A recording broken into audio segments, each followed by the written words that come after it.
Hi everybody, it's Beatle Dave. Welcome to my latest video. I hope you're all doing well. Just a quick video today because I've got a spare sort of like half an hour before I go to work, so I thought I'd give you a quick sort of like update. This video is going to feature two of the records that I got on we got on our recent visit to the Peak District coming up to 2 weeks ago now. As I've said before, you know, I found a little record shop called Music in the Green in a little village called Bakewell. So, you know, these are some more of the records that we've got from there. I hope you enjoy this video. I'm going to put my grandad glasses on. Just bear with 1 second. It's better, I can see what I'm doing now. Age is a wonderful thing, isn't it, folks? Eh? Right, so these are both bootlegs, and they are from the Ultra Rare Tracks series. Now, I did have these on CDs many years ago. This is the first time I've got these on LP. I think it went up to about 6 or 7 or probably even 8 volumes, but I've got volume 3 and volume 4. Really nice pictures on the front. You get all the track listing on the back, which we'll go into in a minute. And this is the Swinging Pig Records trademark of quality. Genuine Swinging Pig disc, it says there. I don't know if you can see that. I think, didn't they get closed down, didn't they, I think? So they're not authorised by Apple or EMI. All these are alternative versions of classic Beatles songs. So we'll start with this one, track 3, volume 3. I think this was to do with All You Need Is Love or something, wasn't it, that photo? 1, 2, 3, 4, 5, 6, 7, 8, 9. So there's 10 songs on here. It starts off with Obla-Dee Obla-Da, one of my favourite Beatles songs of all times. Apparently John Lennon loved this song as well, didn't he? No, he didn't. He absolutely hated it. This was recorded on June the 2nd, 1968 during the White Album sessions. Completely different to the previous released versions, supposed to be a very early take featuring bongos and acoustic guitars, which I think a version of this did turn up on the White Album box set. I think it's this one, but I could be wrong. Then we've got Tomorrow Never Knows, one of the, you know, most fantastic songs the Beatles ever recorded in some ways. As far removed as from Love Me Do and Please Please Me and From Me to You as you can possibly get, and in 4 years. So this was recorded on April the 6th, 1966. During the Revolver sessions, a very basic track with different sound effects compared to the previous released versions. So it is a very early take. It's not the classic Mark 1 or whatever it's called. Then we get a version of A Day in the Life. Again, a very underrated song in a lot of ways, which actually closed off the Sgt. Pepper album, didn't it? Again, within 5 years of starting the recording sessions, the Beatles changed a hell of a lot, didn't they? Some in good ways, some in not so good ways, their appearance and everything, but they were still making fantastic songs at this time. So this was recorded on January the 19th, 1967 during the Sgt. Pepper session. Starts with John's Counting, 1, 2, 3, 4. Different ending, missing part 2 of the song, which I think is the bit that Paul did, wasn't it, if I remember right, but I could be wrong. I haven't actually listened to these yet. I haven't had time because I've been doing really nice long shifts at work. Then we get a version of Yes It Is, recorded between February the 15th to the 19th, 1965 during the Help sessions. This is a rehearsal take with different lyrics and no chorus vocals, it says here. Then we get a version of I Saw Her Standing There, because it's just been the 60th anniversary of the Please Please Me album, hasn't it? And of course, I Saw Her Standing There was one of the outstanding tracks on that album. So this was recorded on February the 11th, 1963, during the Please Please Me sessions, different to the previous release takes and also different to the take featured on Ultra Rare Tracks Volume 1. So it's even a different take to one that was already out in the series. So I think that rounds off side 1. So side 2, I think.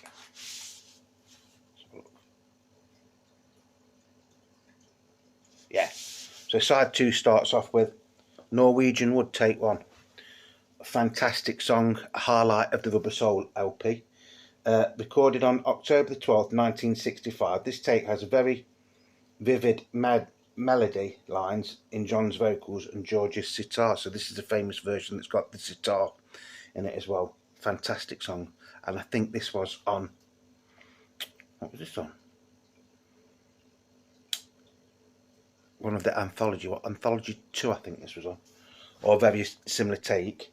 The tempo of this version is slightly slower to the previous released versions. John does not play any melody on his 12-string guitar, but just chords.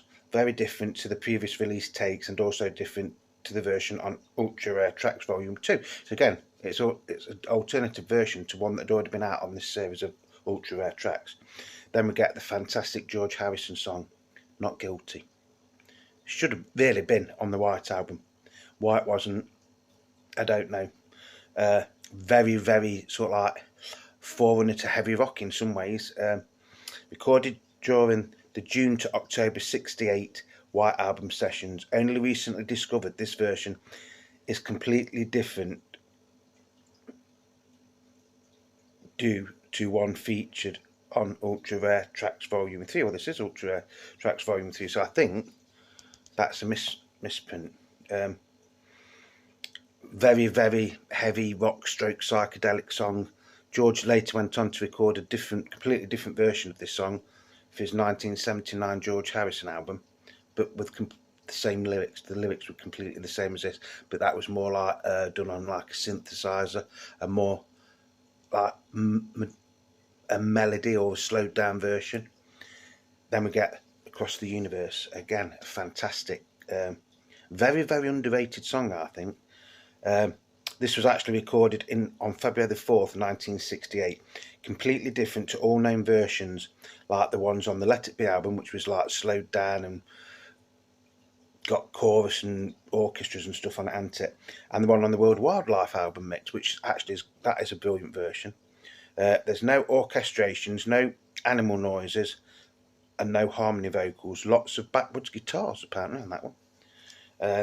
Then we get, there's some fantastic songs on these, to be honest. Why My Guitar Gently Weeps, again another George Harrison song, highlight of the White album. Why this was never a single, God only knows. Recording during June to October of 1968's White Album sessions. So-called acoustic version. Just George's voice, acoustic guitar and background organ in the chorus. Sounds very intimate, completely different to all previous released versions. Now on the Sessions album there was a version of this, but I don't think that had the organ in it, did it? It was just George on his acoustic guitar, and Susie Sue loves that version. This is a fantastic version. I think this was on Anthology 3, but I could be wrong. And then this album finishes off with a version of Ticket to Ride. Recorded in February 1965. No fade out at the end. John's vocals are single tracked only, different to all previous release takes. So that is the track listing. Do you want to have a look at the labels, folks? Oh, this is nice. So you get the original Swinging Pig in a sleeve. I love it. Long play, a trademark quality collector's item, 33 1/3 RPM. A special selection of rare material for the collector and the connoisseurs. Accept no imitations. This is there. Oh. Although technically this is an imitation, isn't it? But, oh, and this is on coloured vinyl, which I didn't know.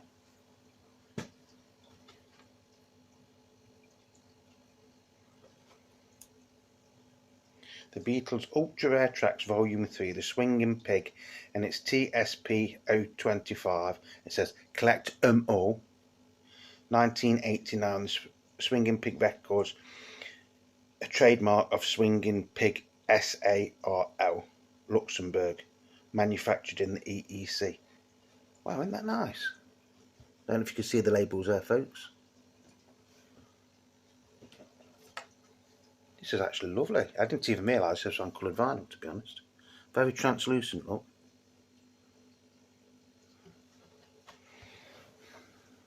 And as I've said before, folks, although I'm showing you bootlegs, I do not endorse bootlegs at all. But when you see the quality of some of them, you know, you sometimes wonder why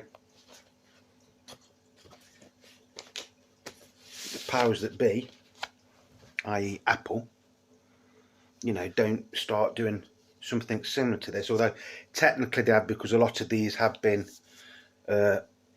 in recent box sets and things, haven't they, or like on the anthologies. So, but at the time when this came out, 1989, we didn't really have the internet, and obviously we hadn't had the anthology albums, and the closest thing that we ever got to getting an unreleased album was the Sessions LP, which itself was withdrawn. So things like this, if you was a collector, you would try it and get them, because it was the only way you could find alternative versions. Very different to today, honestly. So that is volume 3 of Ultra Rare Tracks, and I also got volume 4 with a lovely photo of the Beatles from the paperback writer video, or film, whatever you want to call it. Okay, Ultra Rare Tracks, the Beatles, volume 4. Again, you've got your genuine swinging pig disc sticker just there. So what do we got here? 1, 2, 3, 4, 5, 6, 7, 8, 9. So again, you get 10. Swinging Pig Records, a trademark of Swinging Pigs, SARL. Realised somewhere over the rainbow, all rights reserved, it says there. So what tracks do we get on this? Right, it starts off with the One After 909. This is a rehearsal version from the Get Back sessions at Twickenham Studios, January 1969. Completely different to the version on Let It Be album. I think this is the one where it's more electrified, if I remember rightly. Great song. And of course, the One After 909 was originally attempted, or in 1963, as a possible track or a B-side, wasn't it? And it was actually recorded at one of the Beatles' first ever EMI recording sessions as well. Very, very long history in one way. Great song though, you know. Although it ended up on one of the last Beatles albums, it was one of the first sort of like songs that John and Paul wrote, wasn't it? Which is a bit strange, isn't it? But it did fit into the Get Back sort of thing, didn't it? Then we've got A Taste of Honey, that is take 7. Recorded on February the 11th, 1963 during the Please Please Me sessions. Paul McCartney on lead vocals, different mix and vocal track to the previous released version. So it's just an alternative version, isn't it? Then we've got I Feel Fine. I'm in love with her and I feel fine. This is take 7, recorded in October 1964. This is the rough mix version with no echo effects and no fade out at the end. John's vocals are not double tracked, different to all previous released versions, it says on here. Then you've got Yar Blues. It's not the version from the White Album. This was recorded on December the 11th, 1968, and it's for the TV special, The Rolling Stones Rock and Roll Circus, and it was performed by a supergroup, it says here, featuring John Lennon on guitar and vocals, Keith Richards on bass. Why was Keith Richards on bass and not Bill Wyman? I don't know. Eric Clapton on guitar and Mitch Mitchell on drums. And it is a fantastic version of this song, to be honest. Of course, Yard Blues was on the White Album as well. Then you've got Blues Jam. Clapton, Lennon, Mitchell, Richards, it says here. This is a warm-up jam version. Sorry, warm-up jam session for Yard Blues, recorded on December the 11th, 1968 for the TV special, The Rolling Stones Rock and Roll Circus, performed by the supergroup. Does that finish off side 1 then? Yeah. So that finished off side 1. So side 2, we get another version of Not Guilty, the fantastic George Harrison song that should have been on the White Album but wasn't. Previously unreleased song recorded during the June to October '68 sessions for the White Album. George on lead vocals. Harrison re-recorded this song for his 1979 solo album, George Harrison. Said I've already told you that, haven't I? Then we've got Get Back.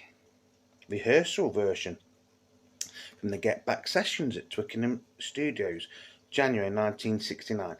Very funny version. Listen and you know what we mean. I think this is where they try to sing it in German and stuff, don't they, at the end. Probably not essential, probably just for the completists like me. Then we got a version of Mailman Bring Me No More Blues. This was an obscure Buddy Holly song from what I can remember, and they did try to record it during the Get Back sessions. On here it says previous unreleased song recorded during the Get Back sessions at Twickenham Film Studios, January 1969. John on lead vocals. So they haven't really gave you much information on that one. Whether it was a serious take or not, I don't know, because they went through a lot of songs, didn't they, just to like warm up and things like that. Then we get Do You Want to Know a Secret? Recorded on February 11th, 1963 during the Please Please Me sessions. Different to the previous release take, no echo effects on George's lead vocals. Now this was on another album that I featured a few weeks ago.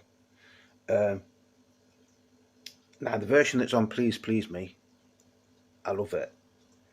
But on this version you can actually hear George's vocals a lot better. Like it says, it's not swamped in echo, and this actually does sound, in my opinion, and it is just my opinion, better than the version on Please Please Me. But like I say, that's just my opinion. And then it finishes off with a version of All You Need Is Love, recorded live in the studio for Our World TV programme on June the 25th, 1967. That's all the track listing there. Leave it like that, so if you want to zoom in. Again, genuine swinging pig disc long play, a trademark of quality collector's item. Quite funny, isn't it, really, this? Hey, hiya ladies and gents, I just want to let you know that this here is a genuine collector's item. We folks at Swinging Pig Records, Workhead, to give you the best in obscure recordings by your favourite artists. Hope you like disc one. Like a cartoony thing there, which I think was on the other one as well, wasn't it? So let's have a look at the labels here. Oh, this one's on like a lime greeny colour.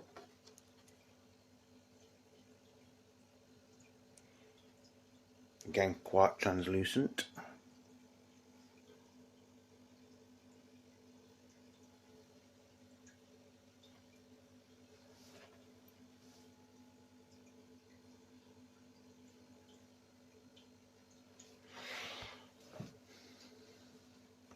So I hope you've enjoyed these two.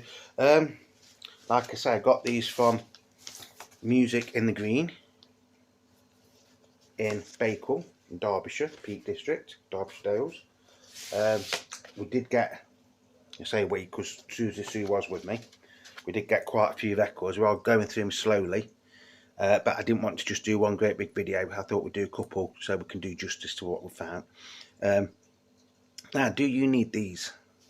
Do you need these? Well, nowadays, like with the internet, you can probably get a lot of these songs or find versions of them. But like I say, in the late 80s, even early 90s, the internet web thing didn't exist. Do you need them? Yes, I'd say you do. After all, you've got physical media here, haven't you, ladies and gents? Which is, if you're a record collector, that's what you want. You want a record that you can hold in your hands. I've got no problem with streaming, but you've got to remember, you never ever own that song, do you? It's in a cloud somewhere, and if anything ever goes wrong, if you all your music is you stream, if anything ever goes wrong, all that music's gone. Doesn't matter how much you pay a month or anything. No problem with it. If that's your way of doing things, that's fine. I stream music. I do stream music, but I love to have something I can hold, feel, play, listen to, clean, things like that. These weren't too bad. I think I paid £20 each for them. £20 each, 10 songs on each one, so it's £2 a song, isn't it? Like I say, some nice versions. Would I recommend you get them? It's entirely up to you. I'm glad I've got them, you know. The only thing now is I've got to look for the other ones, haven't I? I've got to look for number 1, number 2, number 5, number 6, number 7. I think it went to number 8, because I did have it on a CD box set many years ago, and I think there was 6 discs on that. I think there was 6 discs, or was it? No, 4. Yeah, 4 discs. So it would have been volumes 1 to 8. Yeah. Whether I'll ever find them, I don't know. Sound quality on them is okay. It's not amazing, don't get me wrong, but you've got to remember these came out in the late 80s. If you ever see these when you're out crate digging or looking in the wild, as we say, as long as you're not paying stupid money for them, yes, I would recommend that you get them. They are nice to have, and it's nice to compare the versions that are on here to the officially released versions. Like I say, I'm not endorsing bootlegs or, you know, unofficial records, but sometimes if you come across them and they're not too expensive, as long as I like them, I don't really care. You know, these aren't brand new. They look it, but they're not brand new. I know in America bootlegs have or unofficial counterfeits and stuff have got a bad name because people say all you're doing is paying people for drugs, or, you know, for drug dealers and stuff like that. I don't think it's quite as like that in the UK. I think these were just made by people because you couldn't get these recordings at the time anywhere else. Like I said, come on, Apple, you know, Apple, if you've got your head together, there's thousands of Beatles songs that are technically unreleased. Yes, we are starting to get them as extras and box sets and things like that, which is good. Should Apple do some sort of box set like this? Probably. I think there'd be a market for it. Although, having said that, a lot of the songs that are on here you can now get, i.e. on the anthology series, and to a certain extent on, you know, some of the White Album stuff and the Sgt. Pepper stuff and the Let It Be stuff was bonus tracks, although the version of Get Back Here wasn't on that Let It Be box set, was it? So yeah, they are worth having for that. As long as I'm happy, it doesn't matter. So I hope you've enjoyed this little video. There will be more coming. I'm back off to the Fun Factory in a bit for another very, very long stint. But you don't want to know that, do you? Anyway, in the UK, it's coming up to Easter weekend. So if you live in the UK and live anywhere near Derby, there's quite a few record fairs going on this weekend. So I'll just mention them to you. They're all run by one company called AA Record Fairs. So check them out on Facebook. The first one is actually Matlock on Good Friday, which is this coming Friday. I think it's from 9 o'clock till 2 o'clock, or 9:30 till 2:30.